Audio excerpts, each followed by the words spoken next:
কুকুরকে আপনি যতই দুধ ভাত খাওয়ান না কেন,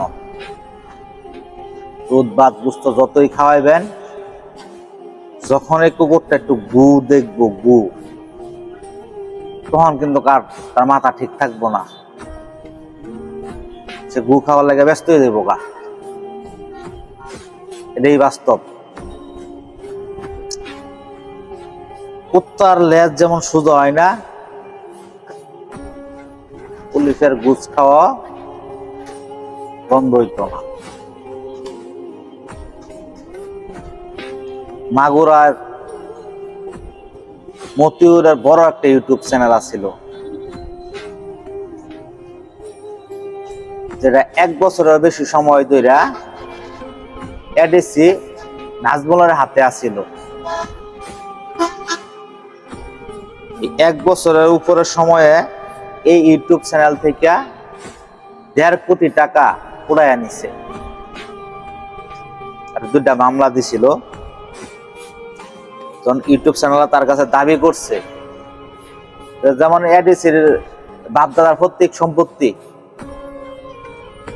মতিউরের কাছে দাবি করছে, ইউটিউব চ্যানেলটা তারা দেওয়া লাগবে। যখন সহজে না দিছে, তখন 2টা মামলা দিছে।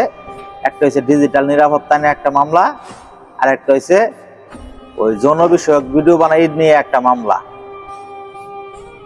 2টা মামলা দিছে। তারপরে জেল তেল খাইটটা বাধ্য হইছে, মানে হ্যাঁ সারা ফায়া আইছে তারা চ্যানেলটা বুঝাই দেওয়ার কারণে। যাই হোক, এটা মানে হিস্টোরি, এত হিস্টোরি করার সময় নাই। ওই থেকে 1.5 কোটি টাকা খেয়ে নিচ্ছে। এটা গেল মাগুরার মতিউরের জীবন কাহিনী। তারপরে যদি আসি, যেমন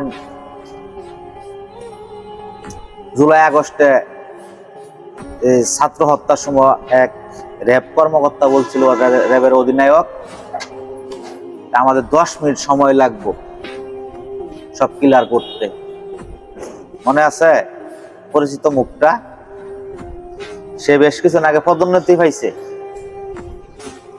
তার শাস্তির নামে কোনো কিছু নাই। সে বেশ কিছুদিন আগে পদোন্নতি হয়েছে।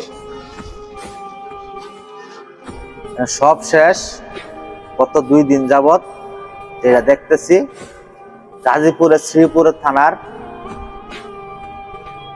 ওসি জয়নাল আবেদিন মন্ডল, সে কি করলো, এক ব্যবসায়ীর কাছে 1,30,000 টাকা চাইছে। এটা তারা দিতে হইব। এটাও না একটা হাস্যকর মজার একটা কথা আছে। এবং কি তারে ফুল হাতা একটা টি শার্ট দেওয়া লাগবে, পরে সবকিছু তার দেখব। চিন্তা করছেন? এত কিছুর পরেও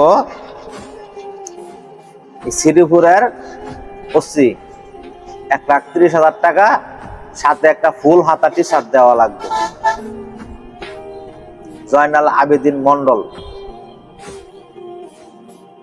এই ঘুষ খাওয়া মানে গু খাওয়া কিন্তু বন্ধ নাই। আচ্ছা, এখানে ওই মতিউরের কথা যদি বলি, মাগুরার, সে বেশ মাস 1.5 আগে হয়তোবা তার ইউটিউব চ্যানেলটা ফেরত পাইছে। যখন নাকি বিভিন্ন সাংবাদিকরা অনুসন্ধান শুরু করছে, অনুসন্ধান শুরু করার পরেই কিন্তু এডিসি নাজমুল বুঝতে পারছে যে না, এটা রাহাটা ঠিক হইব না। তখন ইউটিউব চ্যানেলটা ফেরত দিছে। 1.5 কোটি টাকা কিন্তু কোটায় নিছে। কিন্তু এখনো ওই এডিসি নাজমুল এখনো সে মানে ধরাছোঁয়ার বাহিরে আছে। এত কিছু হয়ে যাওয়ার পরেও, ওই শেখ হাসিনার পতনের পরেও কিন্তু এতদিন যাবৎ এই ইউটিউব চ্যানেলটা সে তার হাতে রাখছিল। মতিউরে বিভিন্ন ভয়ভীতি দেখায়া। তার মানে আমরা কি বুঝতে পারলাম? পুলিশের ঘুষ খাওয়া সে আপন মনে কইরা যাইব। সে মনে করবো ঘুষ খাওয়াটা এটা সে মানে বাপ দাদার ওয়ারিশ সূত্রে সে পাইছে। এরকমই ঘুষ খাওয়াটারে এরকমই মনে করতেছে। আর নয়তো কি কইরা শ্রীপুরের ওসি দাবি করে 1,30,000 টাকা দিতে হইব আমারে, সাথে একটা ফুল হাতা গেঞ্জি। তো এইরকম দুই একটা ঘটনা সামনে আইতাছে, যারা নাকি তথ্য প্রমাণ সহকারে রাখতেছে তা এই দিয়ে সামনে পাইতাছি। এটি ছাড়াও পুলিশের যেন একটা ঘুষ বাণিজ্য, এটা কবে বন্ধ হইব, কতদিন পরে বন্ধ হইব, কয় বছর পরে বন্ধ হইব? আসলে পুলিশ এখনো তারা যে সন্ত্রাস, এই সন্ত্রাসী জায়গার মধ্যে পুলিশ এখনো রয়ে গেছে। তারা ঘুষ মামলা হামলা করে যাইতেছে, ভয়ভীতি মানুষের দেখাইতেছে। এটা থেকে আমরা কবে মুক্তি পাইয়াম?